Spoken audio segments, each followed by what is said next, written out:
Good morning. I'm Ivo Dalder, the president of the Chicago Council, and I'm delighted to welcome back to our platform here in Chicago my former boss, the Secretary of Defense, Chuck Hagel. We're thrilled to be presenting this program here today in partnership with the Institute of Politics at the University of Chicago, which is a great new partner of us here in Chicago. The Institute, as you all know, was founded 90 years after the Chicago Council was founded. It's a little young, but it's a great addition to Chicago here. And I want to thank Steve Edwards, the executive director of the Institute, for the partnership, and we're delighted to also have a good number of students from the university joining us here this morning. Additionally, I'd like to thank Boeing for their generous support of all we do at the Council, as well as for this program. And I want to also welcome Congressman Rush and Congressman Kelly, who are joining us here today. As you can see, today's session is on the record. We're live streaming it, and the audio of this program will be available on our website later today. Also, our senior fellow, Dick Longworth, will be doing a write-up, which we also will be on the website shortly afterwards. I also encourage you to follow the conversation here on Twitter, but please do silence your phones so that we don't have that interruption here today. This morning, we look forward to Secretary Hagel's remarks on the most persistent and pressing security challenges we face in this country. The agenda for the Department of Defense is as broad and as complex as it has really ever been. The United States is moving from 13 years of war into an era of new strategic realities and fiscal constraints. From resource scarcity to weapons proliferation, the Department of Defense will continue to meet fresh challenges and new threats. One of these challenges may in fact be here at home, as public opinion that leans away from global engagement may hamper support for a widespread military presence around the globe. In 2012, the Chicago Council survey showed that Americans are increasingly in favor of cutting defense spending, while a recent Wall Street Journal and NBC News poll showed nearly half of Americans want to pull back from global engagement. And some of those poll results are on the bio sheet on the other side.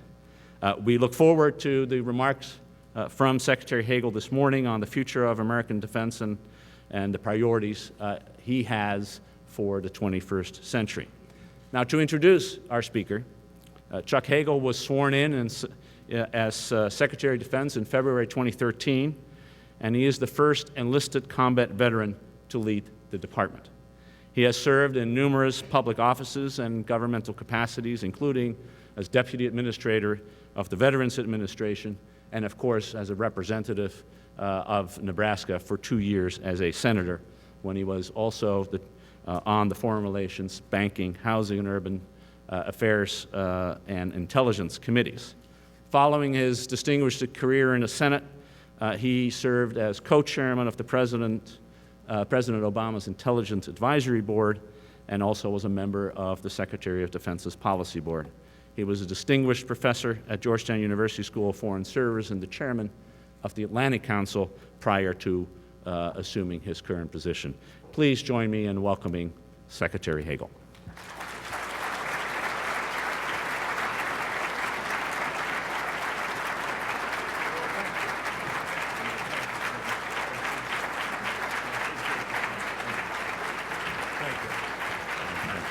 Thank you. Thank you. Good morning.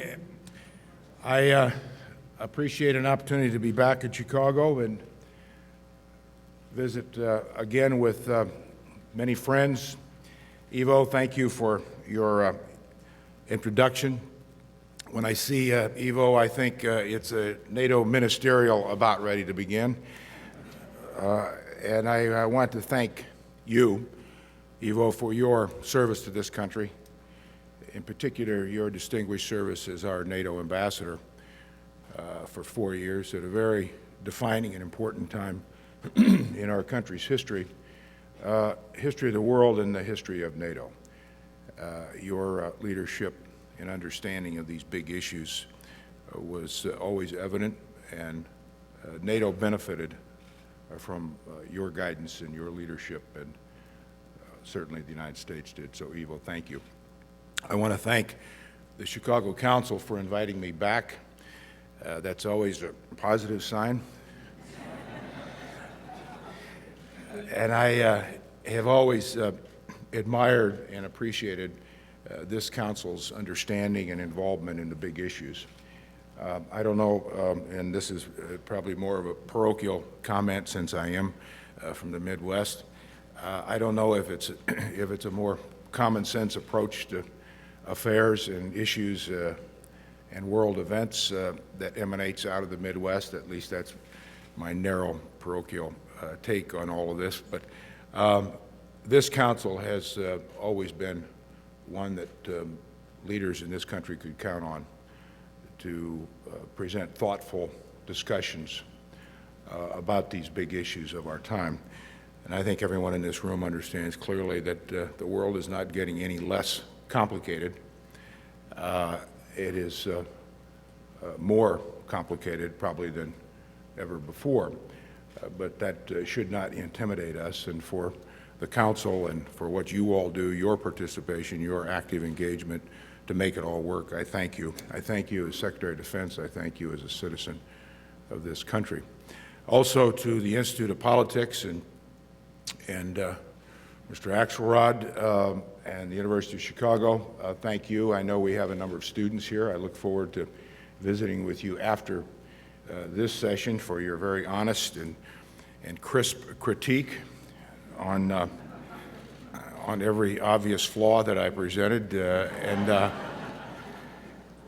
this morning. So I'll look forward to that, and I think that's a tremendously important connection, bringing these two institutions together, especially bringing our young people into this more and more at not just the stage you are in your lives and your careers, but how it extends beyond just your own personal life and beyond just the institutions. So to all of you, thank you.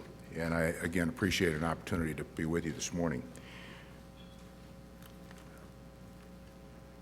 Whenever I come here, and it's been often over the years, my mother and two of her sisters worked in this area during World War II for 2 years. After they spent 2 years in a bomber plant in Omaha, they could type, so they thought they had a future in Chicago. So they got on a train and came here, and the last 2 years of World War II, they worked here in Chicago. So my family, and on my mother's side, has been part of this community, South Chicago, for probably 100 years. So I feel almost home when I'm here. And when I do come here, I recall the poet Carl Sandburg's description of Chicago as the city of big shoulders. This city has always embodied the promise and dynamism of America. It has reflected not only the city of big shoulders, the city of big shoulders, but the nation of big shoulders. The Chicago skyline reminds us all of what America is, and it remains a symbol of America's economic power and industrial base. But Chicago has never lost its humanity and the personality it has always had as it brought people together from all over the world. This part of our country also plays an important role in our nation's security. And that's not just because Chicago is the home of our Commander-in-Chief. I recognize that's not an insignificant part of this. And I assured the President I would do everything not to embarrass him in his hometown. Later today, I'll travel 35 miles up the shore of Lake Michigan to Great Lakes Naval Station. This station is where, for generations, our Navy's newest recruits have gone to boot camp to receive basic training. The thousands of enlisted sailors will go through Great Lakes this year, like their counterparts in the Army, Marines, and Air Force, entering a military undergoing an historic transition, a transition from protracted wars in the Middle East and Central Asia to new challenges, threats, and opportunities, and from seemingly limitless resources to constrained budgets. What hangs in the balance is not just America's military, but also America's global standing, our global standing for years to come. Today, I'd like to discuss this transition and the global dynamics that are affecting foreign affairs, our military, and America's role in the world. Unlike their predecessors of the past 13 years, our military's newest recruits do not face the almost certain prospects of deploying to war in Iraq or Afghanistan. Instead, they face a fractured global security landscape, one characterized by great uncertainty, rapid change, new and sophisticated threats, and continued political turbulence. The rise of Asia, the explosion of youth populations in the Middle East and Africa, new technologies bringing people closer together, and new threats emanating from these technologies like cyber, deepening global economic interdependence and the diffusion of global economic power, a resurgence of nationalism and sectarian conflict around the world, new sources of energy in this hemisphere and elsewhere, climate change, and more frequent destructive natural disasters. All these realities are challenging and will continue to challenge America's security and our prosperity. While many of these threats are borderless, America and its allies face a stern test in this unprecedented confluence of today's global challenges emanating within and between nation states.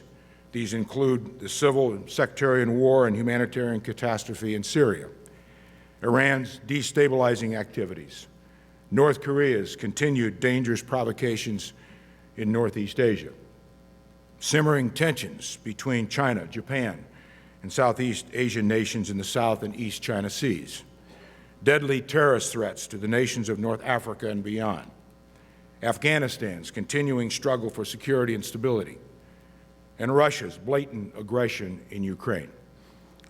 All of this offers a reminder that the character of international relations has not changed. Conflicts between states, historic religious and ethnic hatreds, and rivalries between regional powers all remain defining features of today's global landscape. They remind us that history and geography still matter.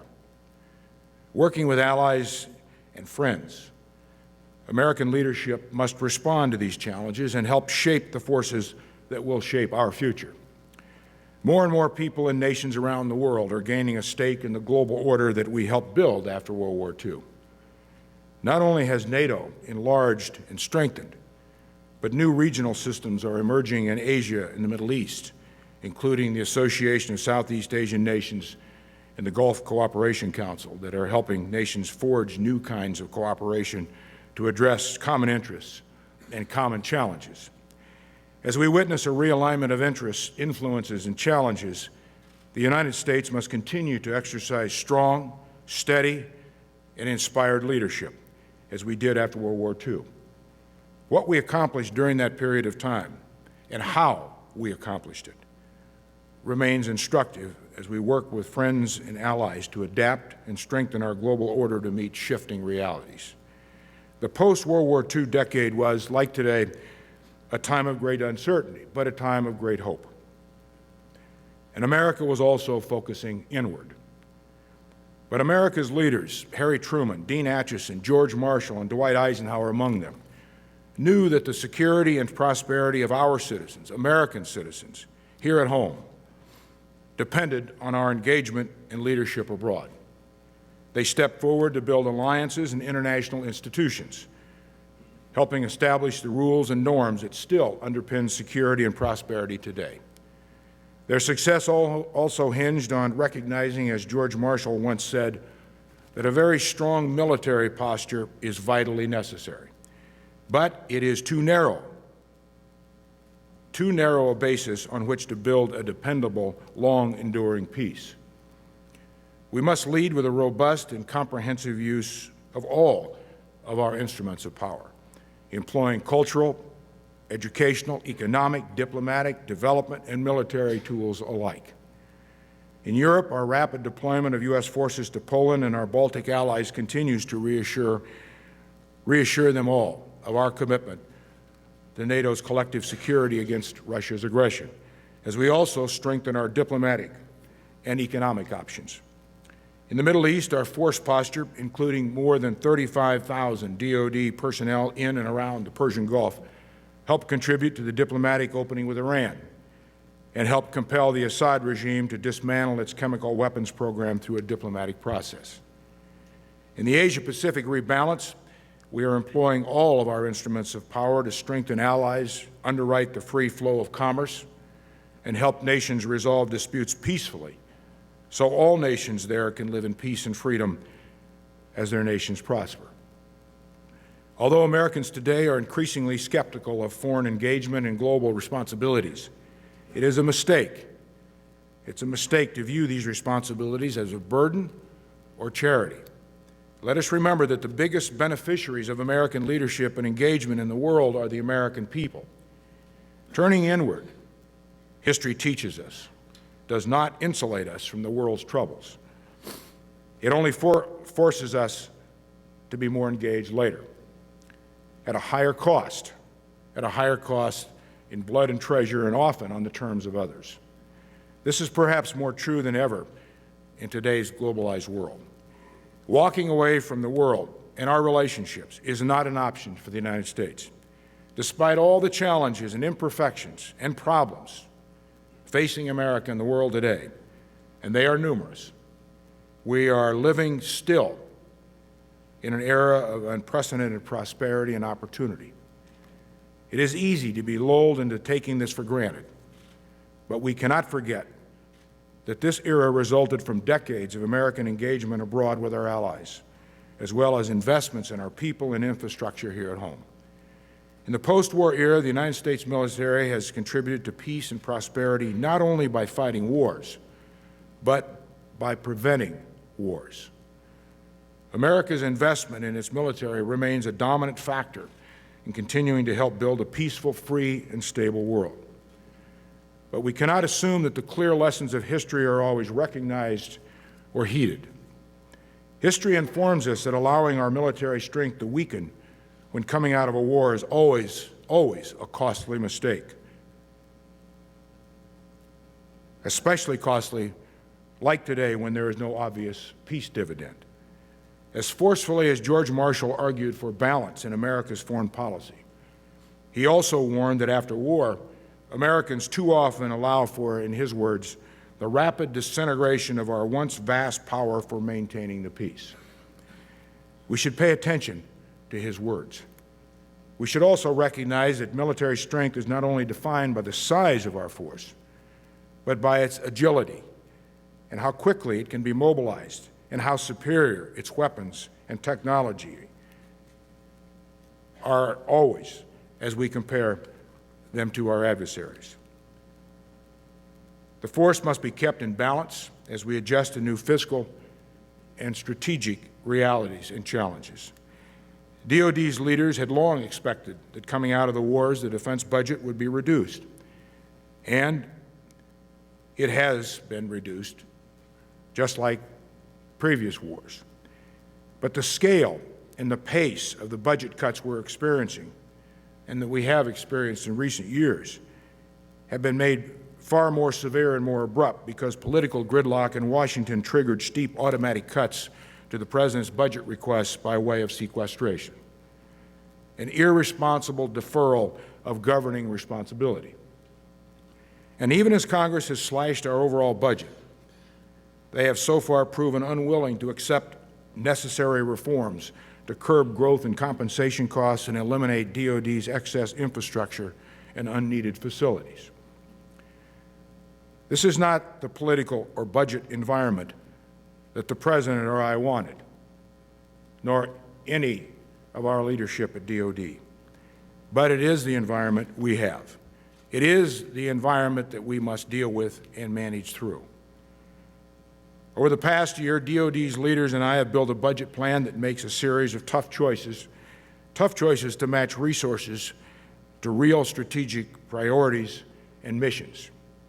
This budget is now being debated before Congress. And that means we have entered a crucial period for our military's future, one that will play out not just in the coming months of debate, but over the next few years and beyond. Because the decisions we make today will determine the size, form, and fighting strength of our future military. As we enter this period of transition, we know that we face enormous strategic and managerial challenges. If we fail to meet these challenges, the yawning gap, as this week's Economist magazine editorial put it, between Uncle Sam and his potential foes seems bound to shrink. Sustaining our edge in the face of new strategic and fiscal challenges will require Congress's partnership in making tough choices, always looking at our broader national interests instead of narrow constituencies. It will require Congress to provide the Pentagon with the resources and the flexibility we need to meet our national security responsibilities. If we get this flexibility, the United States military will emerge from this period having sustained and even sharpened its decisive edge. Doing so will support America's global leadership, enhance our credibility abroad, and ultimately ensure our security at home. We can and we must, as Tom Friedman recently noted, do big and difficult things together. But this demands that we protect three pillars of our military embedded within our strategy and our budget. Our first priority is our people. The first priority of any institution must always be its people, because it is the commitment of our people, their professionalism, and their skill, the unique commitment of these men and women in uniform that give our military its decisive advantage. These attributes in our service members are justly celebrated, but they are not inevitable. Not only do we need the right people, they must be afforded the chance to grow, develop new skills, and make meaningful contributions to our nation's defense in an atmosphere that fosters professionalism, dignity, and respect. And they and their families must be fairly compensated and cared for by the country they serve. But what motivates people to join and stay in the military is not just the compensation. It's the sense of purpose that comes with the mission and the training and the skills that their services provide them. That message has been driven home to me repeatedly almost every time I meet with our troops all over the world. Taking care of our people during this period of transition requires that we maintain military readiness, the training and the maintenance that keeps our force prepared. Readiness is an expensive proposition, and the difficulty with advocating for readiness is that it lacks a built-in constituency, except among those who serve in the military. Outside of war, readiness is and has been historically overlooked. But in today's world, neglecting readiness is an irresponsible gamble that we do not want to take. DoD's senior leaders and I will continue making the argument to Congress that readiness must be an urgent priority. This ultimately requires trade-offs. Some of them are politically easy. Others are far more difficult, like adjusting military compensation, retiring aging weapons platforms, and reducing the overall size of the force, both active and National Guard and Reserve. We must take these actions in order to maintain a ready force for the future. It is the responsible thing to do. If we do not take these actions now, then we will embark on a certain path of demoralizing and hollowing out our force. It will jeopardize our nation's ability to successfully respond to military crises anywhere in the world at any time. A similar risk exists if we do not provide our men and women with clearly superior arms, equipment, and technology. That's why my second priority is investing in the military capabilities needed to meet new and enduring threats. I'm not interested in a fair fight, and I don't want to be capable of only fighting the last war. That was the last war. Instead, we must rebalance and modernize the military's full suite of capabilities. We must do so with an eye toward the most likely and lethal threats to our future, recognizing that many of the military's key conventional weapons platforms are aging and they need to be upgraded or replaced. Terrorists and insurgents are not fading into oblivion. The continued and spreading threat that they pose was a key part of our decision to grow and strengthen our special operations forces and capabilities. But we must also reemphasize the capabilities and skills needed to counter high-intensity threats from more sophisticated adversaries.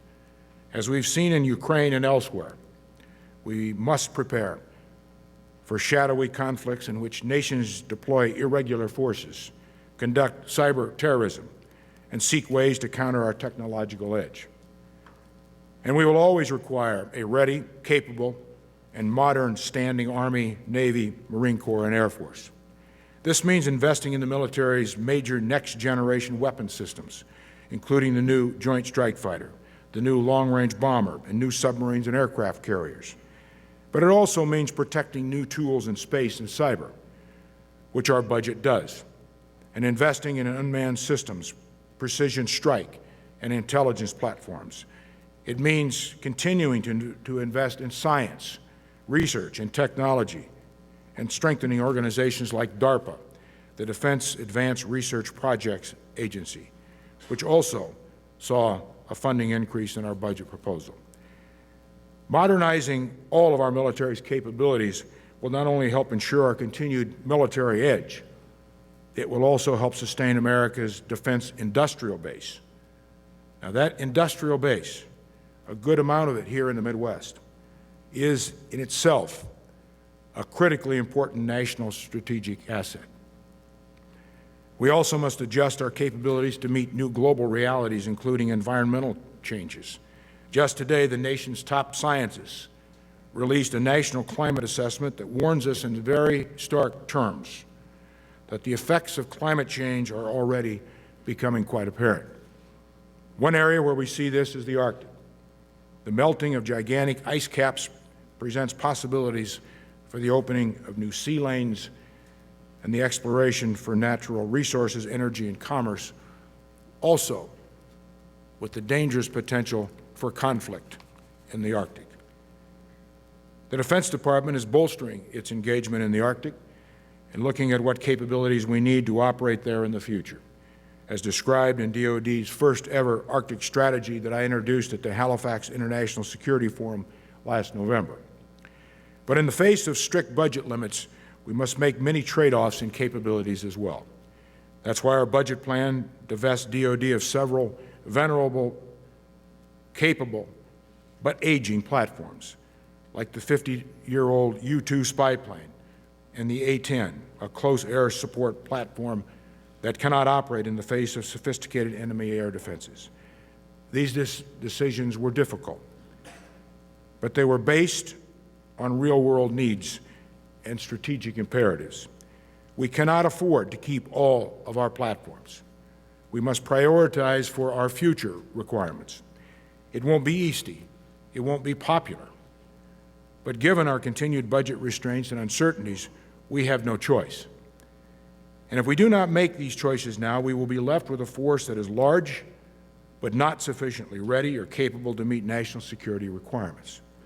Given budget restraints and the end of 2 large-scale wars, we have accepted some reductions in the size of the force. But these reductions need not and will not diminish our commitment to America's alliances and partnerships, which remain the foundation for our approach to global security and for our military's global presence.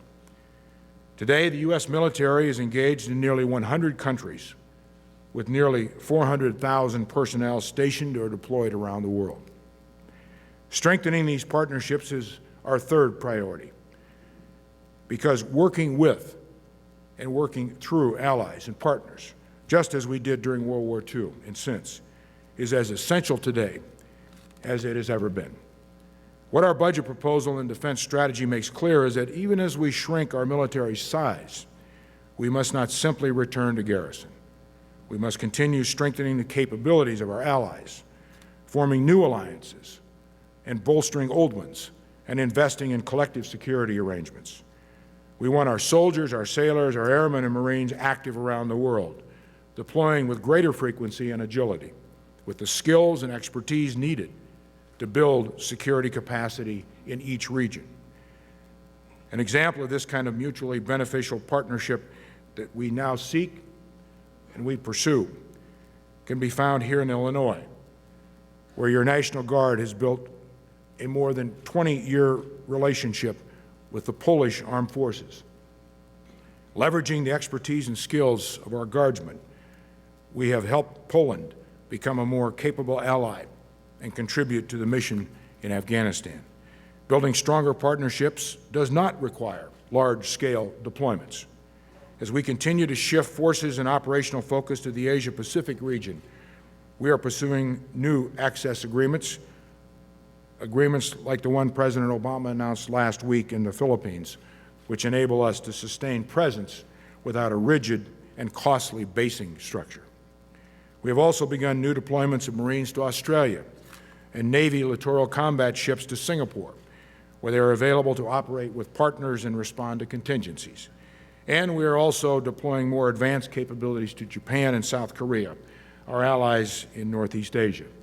At the same time, we're finding new ways to team up with civilian counterparts to strengthen the capacity of partner nations in Africa and Latin America. I saw this firsthand last month in Guatemala, where our troops were helping build schools and provide medical education and assistance. And tomorrow, I'll meet with the President of Djibouti to talk about how to bolster the regional training activities the U.S. military conducts with its partners in that country. A final critical aspect of strengthening partnerships is our engagement with multilateral organizations.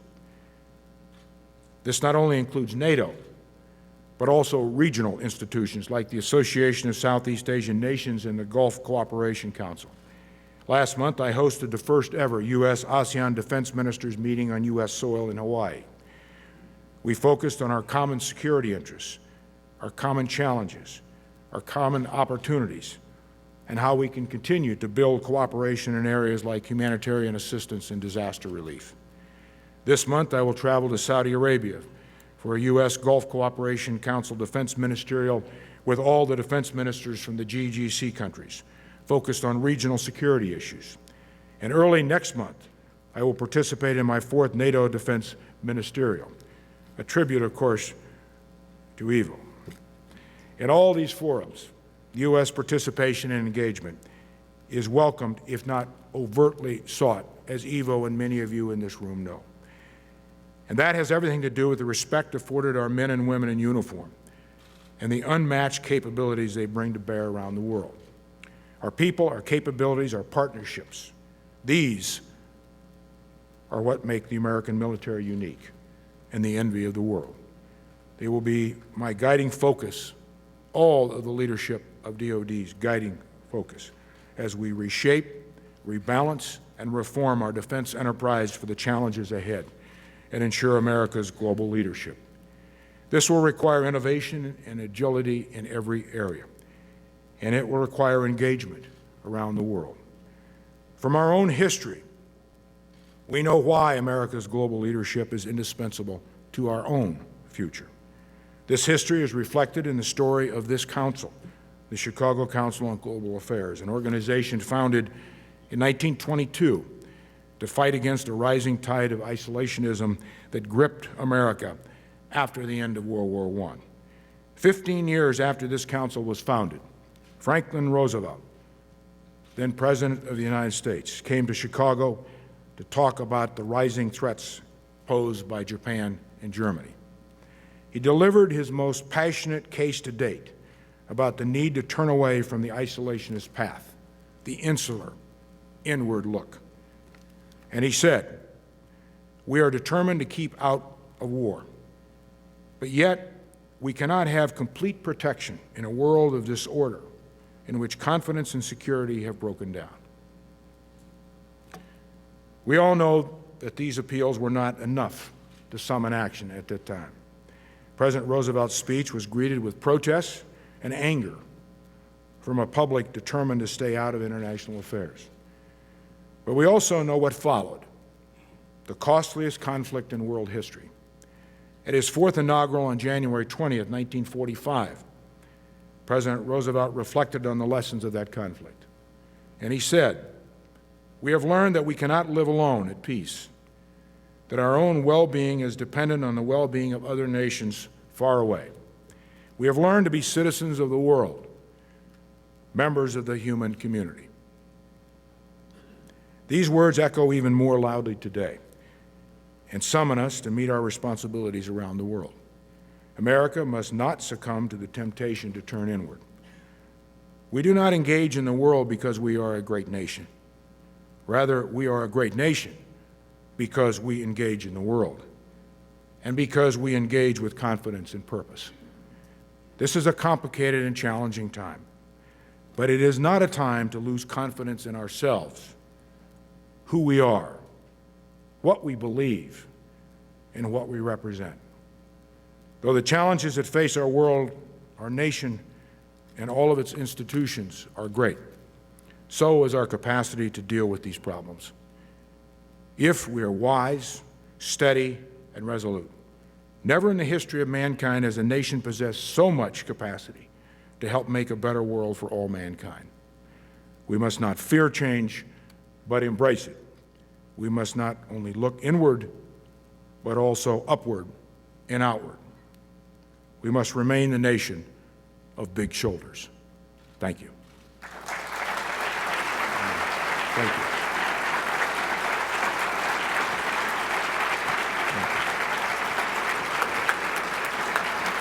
Thank you. Can we take some questions? Thank you. Thank you. Thank you very much. Thank you.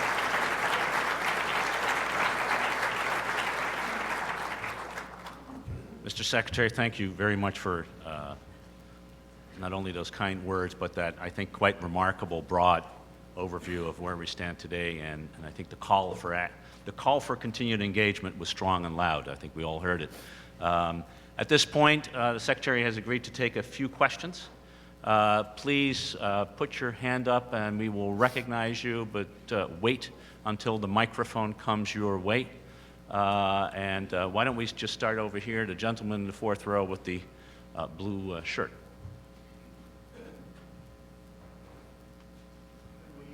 Still count on the value of diplomacy if those who agree can rescind without consequence? Well, a clever question indeed. But I think I got your point. My answer would be, we have always lived in an imperfect world. We've always lived in a world where everybody doesn't play by the same rules.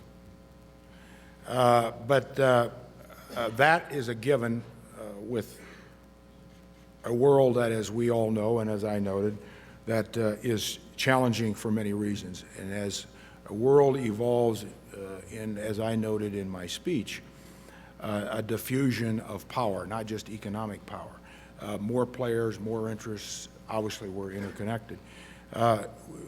We have to frame all of this up into focusing on our foreign policy, our principles, our interests, realizing that everybody doesn't see the world as we do. But one of the points I made in this speech that I want to come back to just for a moment to hopefully answer your question to some extent is my reference to what's happened in the world since World War II. I think by most measurements and any metric that you would apply to the last 65 years, imperfect problems, issues, haven't solved all the problems in the world, but a pretty good 65 years. Not for everybody. No World War III. How many leaders of World War II left this world with that concern in mind with the nuclear exchange between the Soviet Union and the United States, thinking that that was very possible and very real? That hasn't occurred.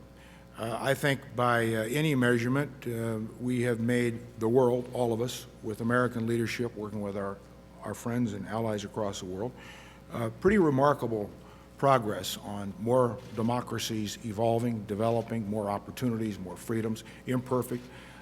You know, we tend occasionally to see the world in terms of America 2014, our democracy 2014.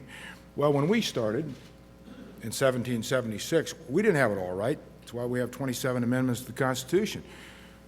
half of the people in this room could not vote in the United States of America less than 100 years ago. We had to have a constitutional amendment to fix that. And I think all the other societal issues and some of the other things that we're well aware of, we need to keep in mind as we work with these countries that yes, they have cultures, they have frameworks of history, but as long as we can continue to influence an outcome for the future, for our principles, our values, what we believe in, and it is difficult because people don't always play by the same rules. There are countries who undermine our efforts, but that's not new. That's not new in the world. That's always been so.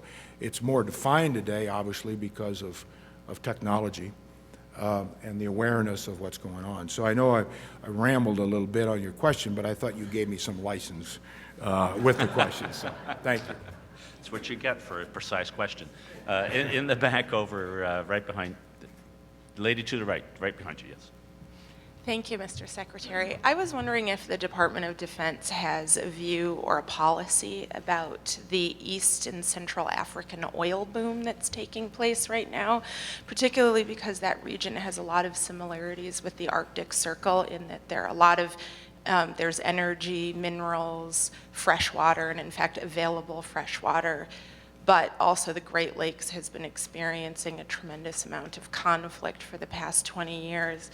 As well as terrorism that's creeping from the west and the east along the continent. Is there a view about the energy resource development that's taking place there? Well, there is, and you probably noted that I didn't specifically mention East Africa or West Africa, but I mentioned the shifts in the discovery of energy resources, I said, both in the Western Hemisphere and around the world. Certainly, the area that you have just referenced would be one of those. Energy exploration, the ability not only to find these new sources of energy and extract those and be able to develop those potential areas, probably is going to be as important on how the future of the world is defined as any one thing.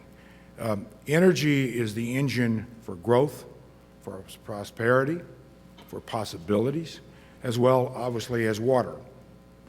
And those are two components of our world, starting with water, that you can't do without. Fresh water, clean water. This is why I was referencing in my remarks about environmental issues, energy issues. They are all connected and integrated into our national security, the future of the world. I mean, you look at the population today, 6 billion people. Demographers are talking about the possibility over the next 25, 30 years of 2 billion more people. We will crowd more and more people on to the same space, demanding these new requirements for existence. Energy would be a huge part of that. The concern that we always have, as I noted in the Arctic, for example, we do know that there are tremendous natural resources, energy resources, minerals up in that area.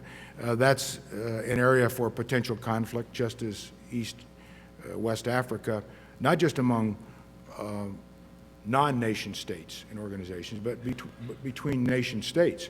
So the energy piece of this is something that is integrally woven into the fabric and the pattern you ask of our foreign policy or any nation's foreign policy. That's why we need to stay ahead of this as much as we can to work with our partners and use our influence to help as these countries develop those energy resources. So it's a big part of the entire arc of our foreign policy. Right here in the front row. Mr. Secretary, you mentioned the need for new platforms of weapons and equipment, etc. At the same time, Congress continues to approve money for some old platforms. Is there any way to shift it around or slow down the waste? Well, You should run for Congress, I think. As you know, I spent a little time focusing on this. And I know I was in the United States Senate for 12 years, so I'm not unfamiliar with the political realities and pressures of a member of Congress in his or her district or state. I get that. But leadership is about doing the right thing. Leadership is about getting above parochial interests. I know that's difficult to do. Standing up here speaking in theoretical terms, I know that's easy to do. But I actually know a little about what I'm talking about. I don't use myself as a model on how to do it best. But I've lived that world, so I have some understanding. But our leaders are going to have to get above this and not make decisions for our national security based on their own narrow interests.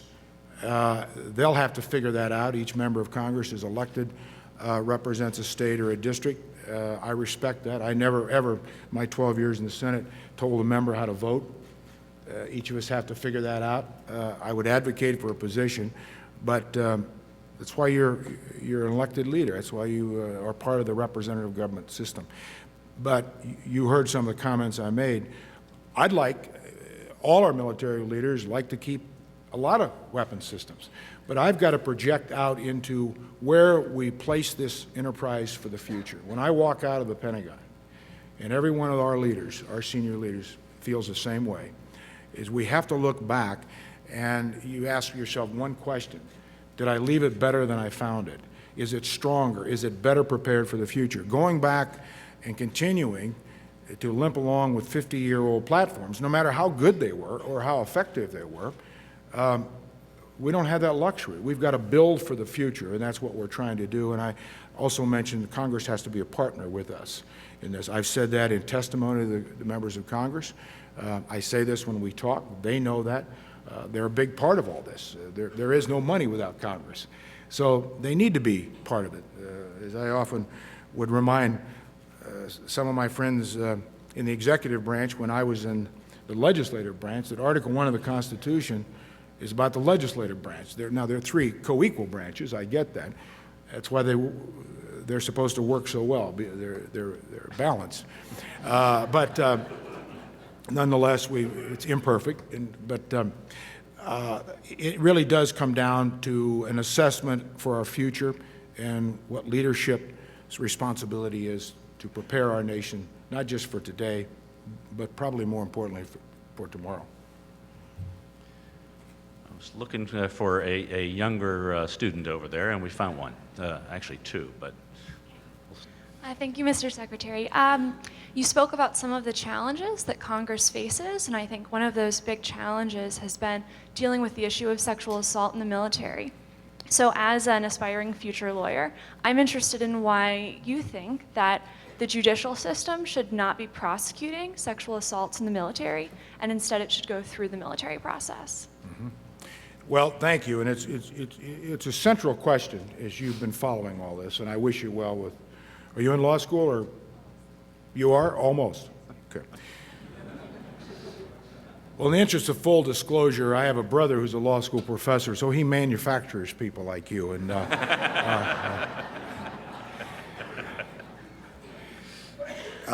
and I say that with great affection, as you know. I wasn't smart enough to be a lawyer. My brother reminds me of that all the time.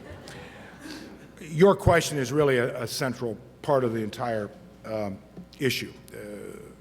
And where I start is with this. Institutions must be accountable. Leaders must be responsible. Our institution, our enterprise, is a different enterprise, the military, from any other. That doesn't mean that they should not comply with laws. Sexual assault is a crime. Just pure, simple, no matter if it's on a military base or a college campus. So you start there.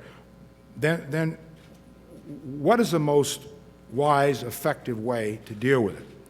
And the biggest concern I have had, and I've said so, and our military leaders have, as we presented our programs to Congress, And I don't know of an institution in the country, by the way, that's done more than the U.S. military on this issue. And we're not where we need to be yet. We will get there. I've made it a high priority. I made it as high a priority as there is. I meet with all our sexual assault prevention office people once a week for an hour. Those of you who are familiar with the things that we've done, I'm very proud of the things that we've done. We should have been doing this years ago, but we can't do anything about that. We can do something now and into the future, and we are doing it. But to your question, I don't think it is wise or responsible to take out of the system the commanders, the very people who are responsible for the system. Now, I know the argument is, well, it hadn't worked very well, Mr. Secretary. I'm not sure that's altogether correct in the sense that when you look at prosecutorial rates of who goes to court-martial versus who goes to court and prosecutors and who do they go after and get to court and so on. I mean, we've got a pretty good system when you compare it. Not good enough, because if there's one assault, that's too many. We get that.